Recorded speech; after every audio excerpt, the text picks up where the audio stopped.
नमस्कार, मैं हूं अजय सिंह। अभी आप देख रहे हैं फास्ट न्यूज़ इंडिया। जैसा कि देख रहे हैं, बिहार के गया जिला टेकारी अनुमंडल टेकारी सब प्रखंड के अंतर्गत और हमारी उपस्थिति है रानीगंज।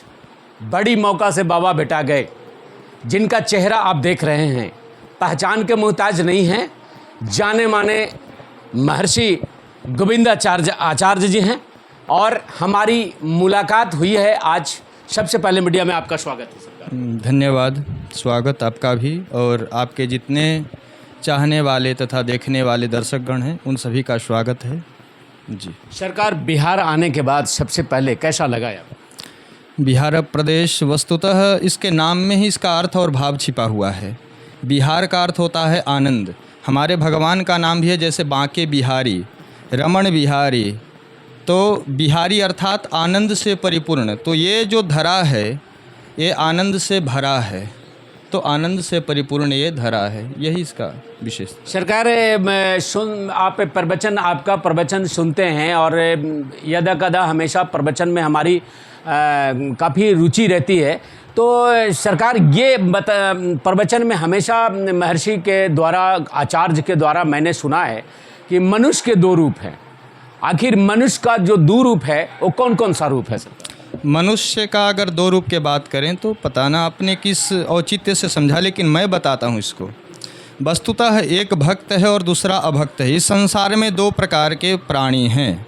एक वो प्राणी है जो भगवान को प्राप्त करने के लिए और जीवन जिसके लिए प्राप्त हुआ है उस उद्देश्य के तरफ दौड़ रहे हैं, चल रहे हैं या चलने का प्रयास कर रहे हैं। दूसरा वो मनुष्य हैं, वो मनुष्य रूपी प्राणी हैं जो भगवान का न तो स्मरण करते हैं, ये जीवन किस लिए मिला है कभी विचार ही नहीं करते हैं, यूं ही जिए जा रहे हैं और मशीन की तरह अपने आप को बना लिए हैं। सुबह जगने से लेकर के काम ड्यूटी करते करते रात्रि हो जाता है, विश्राम करते हैं और अगले दिन पुनः वही कार्यक्रम चलता है। तो जीवन के उद्देश्य को भूल करके भटक करके चलने वाली जो व्यवस्था है, इसको अपनाए हुए एक मनुष्य का स्वरूप है। और दूसरा जो जीवन के मुख्य उद्देश्य ईश्वर की प्राप्ति, इसको समझ करके चलने वाला जो स्वरूप है, यह एक मनुष्य का स्थिति है। सरकार, मैंने सुना है प्रवचनों में कि स्त्री जो होता है अति संवेदनशील होती है। कैसे? स्त्री अति संवेदनशील होती है। देखिए, संवेदन का अर्थ क्या होता है? वेदना और सम उपसर्ग लगा है। जहाँ सम उपसर्ग लगता है, हमारे संस्कृत के शास्त्रों में कहा गया है उपसर्गे न धात्वर्थो बलाद अन्यत्र नीयते प्रहार आहार संहार विहार परिहारवत, है ना। तो संवेदनशील होती है। कहने का औचित्य है स्त्रियों का आभूषण है लज्जा, तो लज्जा से युक्त रहना ही उसका धर्म है। अगर वो लज्जा से युक्त रहेगी तो भारत का जो कहावत है कि चंदन है इस देश की माटी, तपोभूमि हर ग्राम है, हरबाला देवी की प्रतिमा बच्चा बच्चा राम है।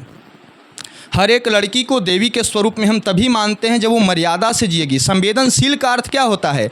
मर्यादा से युक्त होकर के, जितनी मर्यादाएं हैं उसके अनुसार जीना। तभी तो मनुस्मृति में लिखा हुआ है कि यत्र नार्यास्तु पूज्यन्ते रमन्ते तत्र देवता। जहाँ स्त्रियों का सम्मान हो, पूजा हो, वहाँ देवी देवता भी रमण करते हैं। इसलिए स्त्रियों का सम्मान होता है क्योंकि वो मर्यादित रहती हैं, संवेदनशील रहती हैं। यही संवेदना और संवेदनशीलता का उनका औचित्य है। सरकार, ये जो पुरुष है, पुरुष को, स्त्री को तो संवेदनशील कहा गया है, लेकिन पुरुष को क्यों जो है सो उससे अलग रखा गया? उसके अगेंस्ट या फिर उसके विपरीत आप जो कह रहे हैं, स्त्रियों से अलग पुरुष नहीं है। वस्तुतः क्या है, हमारे दोनों हाथ है, एक दाहिना हाथ है और एक बायां हाथ है।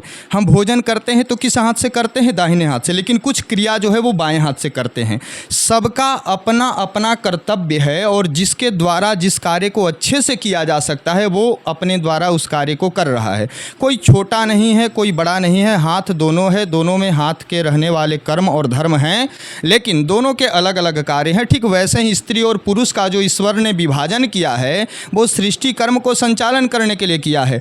जब आप अंदर शास्त्र के अंदर प्रवेश करेंगे, शास्त्र के गर्भ में जाएंगे तो स्पष्ट हो जाएगा कि स्त्री हो या पुरुष हो, आत्मा दोनों में एक ही है। दोनों में आत्मा एक ही है, लेकिन शारीरिक रूप से जो बनावटी है, हमारी शारीरिक रूप से जो निर्माण हुआ है, इसमें परिवर्तन है। क्योंकि संसार के सृजन के लिए, संसार के संचालन के लिए ये दो प्रकार के प्रतिरूप होना, एक प्रकृति और एक पुरुष होना, प्रकृति माने स्त्री, स्त्री और पुरुष होना, ये स्वाभाविक धर्म है। नहीं होगा तो ये सृष्टि का संचालन ही नहीं हो पाएगा। ये सृजन के निमित्त ही दोनों को अलग अलग किया गया है। लेकिन पुरुष वर्ग संवेदनहीन नहीं है, संवेदनाहीन नहीं है। पुरुष वर्ग तो और संवेदनशील हैं। स्त्री और पुरुष में आप अगर पूछ रहे हैं तो मैं बता दूं, शास्त्र का निष्कर्ष, संविधान या कोई भी ऐसे आपके पास साक्ष्य और प्रमाण से युक्त शास्त्र नहीं है जितना हमारे यहाँ वैदिक और वेद रूपी शास्त्र है। भागवत भगवान की कथा और भागवत का निष्कर्ष है कि पुरुष पूर्णतः संवेदन युक्त होते हैं। आप एक किसी उदाहरण को देख लीजिए, जैसे राजा हरिश्चंद्र, आजीवन उन्होंने सत्य बोला। सत्य बोलने के क्रम में उन्होंने जब परीक्षा दिया तो परीक्षा देने के क्रम में उनकी पत्नी को भी बिकना पड़ गया। तो पत्नी का अर्थ होता है पत्नी, जो गिरने, पत मने गिरना होता है, संस्कृत का है। तो पत मने गिरना, जो गिरने न देवे वो पत्नी है। तुलसीदास जी को तुलसीदास जी किसने बनाया? वाल्मीकि को वाल्मीकि किसने बनाया? अगर पत्नी न होती तो वो नहीं बन पाते। और यहाँ तक कह सकते हैं कि सत्यवादी राजा हरिश्चंद्र को भी अगर हरिश्चंद्र के नाम से इतना ख्याति दिलाया कोई या दिलाई तो वो उनकी पत्नी थी। और पति का अर्थ होता है गिरना, स्वभाव से गिरने का जिसके अंदर प्रवृत्ति रहे वो होता है पति, और पत्नी वो होती है जो उसे गिरने से बचाए।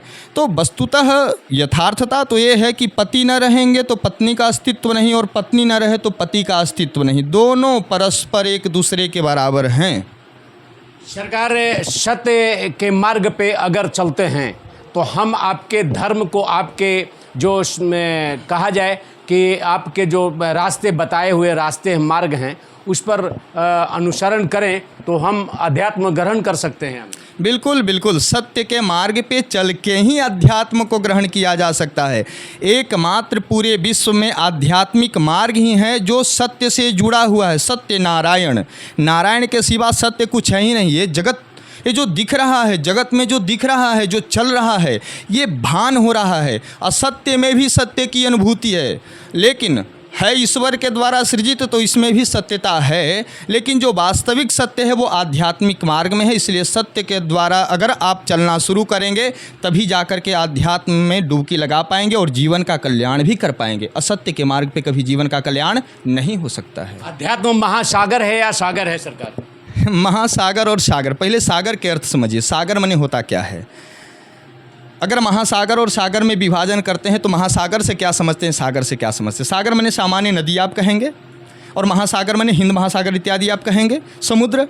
अध्यात्म वस्तुतः महासागर है, लेकिन महासागर मतलब ये नहीं कि उसमें डूब गए तो खत्म हो जाएंगे। उसमें डूबेंगे तो वास्तविक रूप से जो आप हैं वो उसका परिचय हो जाएगा, अपना पहचान हो जाएगा। आध्यात्म महासागर होकर के भी एक गागर में प्रविष्ट है, मतलब छोटे से छोटे और कम से कम साधन संसाधन के माध्यम से भी ईश्वर को प्राप्त करवाने का जो प्रक्रिया है वही है आध्यात्म।